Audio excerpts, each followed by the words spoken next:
మనకి ఎప్పుడో శంకరాచార్యులు వారు ఆ విషయాన్ని చెప్పారు. ఈ మానవులు భగవంతుడిని పూజించడానికి లేనిపోయిన ఆడంబరాలకు పోతున్నారు చాలామంది. ఎక్కడో లోతైన చెరువులోకి దిగడం, అందులోని పువ్వులన్నీ పీక్కురావడం, లేదా కొండెక్కడం, లేదా కేకారణ్యాల్లో మానవమాత్రుడు వెళ్ళలేని చోటుకెళ్ళి పువ్వులు తేవటం, భారీ స్థాయిలో పెద్ద పెద్ద కలశాలు కొనడం, బంగారం అలంకారం చేయటం, ఇంకేవేవో అసలు పూజ కంటే ఆడంబరం ఎక్కువ చేసేస్తున్నారు ఈ మానవులు.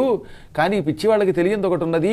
సమర్ప్యైకము చేత సరసిజము మానాథ భవతే. హృదయం అనే పుష్పం ఉంది వీడి దగ్గర.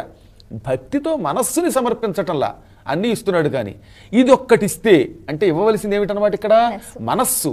అది కూడా భక్తితో. ఈ మనస్సు అనే పద్మాన్ని పరమాత్మ దగ్గర పెడితే ఎప్పుడో వీడు సుఖపడతాడు, మోక్షం పొందుతాడు. కాబట్టి భగవంతునికి కావలసినది ఆడంబరం కాదు, భక్తి.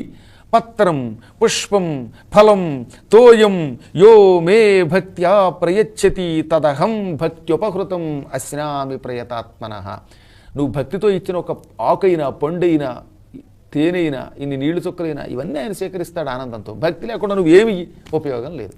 కాబట్టి భగవంతునికి యథాశక్తి భక్తి అవసరం. భక్తి ఉండి డబ్బుంటే అప్పుడు ఆడంబరం చేయ నష్టంలా. డబ్బు ఉంటే ఆడంబరం చేయొద్దనలా, కానీ భక్తి ప్రధానం. ధనం లేదనుకోండి, అప్పుడు ఏమీ లేదు కనుక పేద పూజ అయినా అంగీకరిస్తాడు.